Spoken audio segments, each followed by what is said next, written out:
A lot of us think of spiritual practice as this escape, right? A way to get away from the world and find some peace.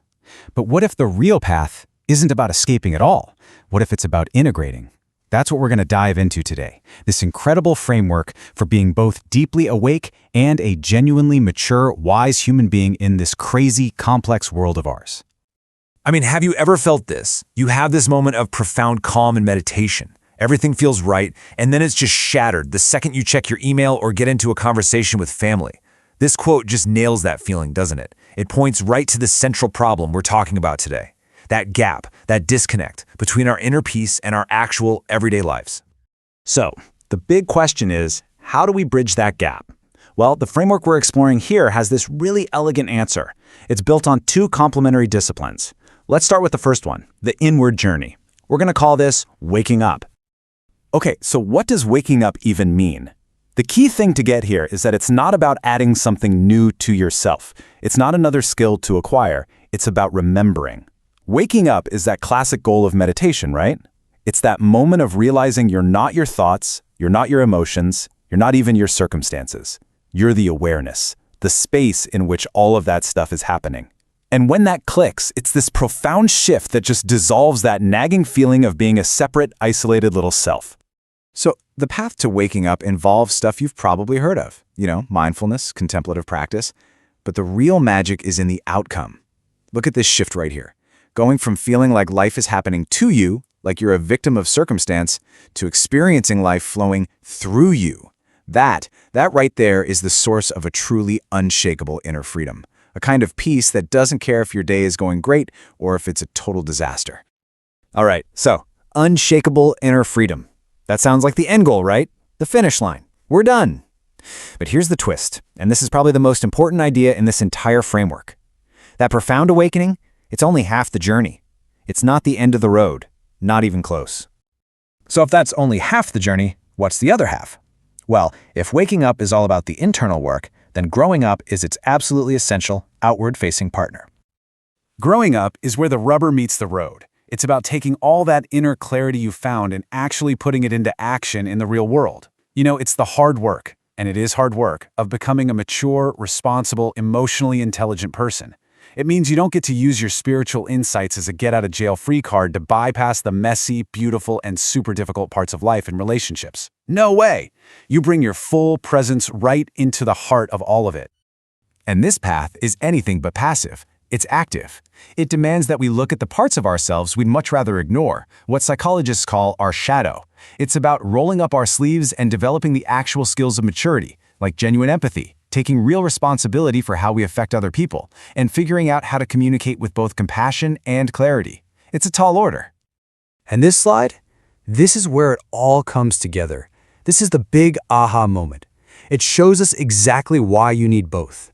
Because if you only focus on waking up, you can fall into this trap of becoming detached, kind of spaced out, and indifferent to the world's problems.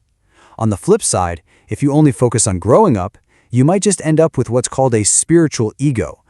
Someone who looks really polished, says all the right things, but lacks any real, genuine depth. So, if neither path works on its own, what's the answer? Well, the solution is a synthesis of the two, and it's called something I think is just brilliant: spiritual cross-training. I absolutely love this metaphor because it just flips the whole script. We tend to think of it as inner work versus outer work, right? But that's not it at all. They actually strengthen each other. It's just like an athlete who cross-trains. You don't just work on your legs or just your arms, you work different muscle groups for overall strength and resilience. It's the same idea here. We have to train both our inner and outer capacities. They're designed to work together.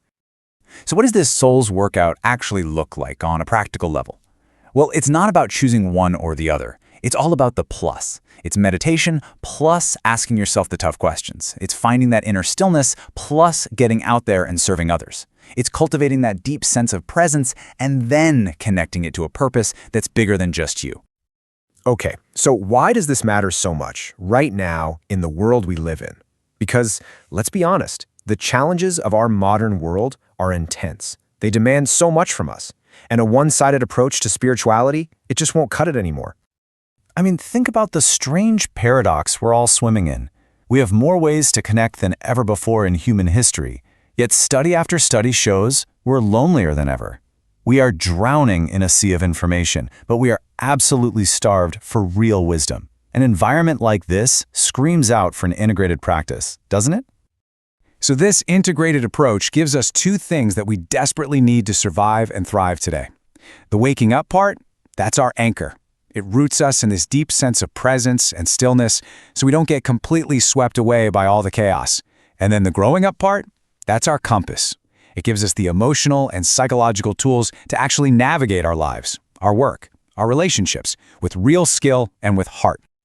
So let's just boil this all down to its simplest, most powerful core. To wake up is to see clearly. That's it. It's about piercing through the fog of our own minds, to see reality as it actually is. And to grow up is to act wisely. It's taking that clear sight and translating it into skillful, compassionate action out there in the world. See? Seeing clearly and then acting wisely. Insight and application. You absolutely cannot have one without the other. They're two sides of the same coin. And that brings us to the final and really the most important question of all. Because this whole framework isn't just some cool intellectual theory, it's a personal invitation. So I want you to take a moment and look at your own life at these two paths, waking up and growing up, and just ask yourself honestly, which muscle needs a little more training right now? And that's where we'll wrap up today's journey, my friend. I hope you're walking away not just with new ideas, but with a lighter heart and a clearer vision of the life you truly want to live.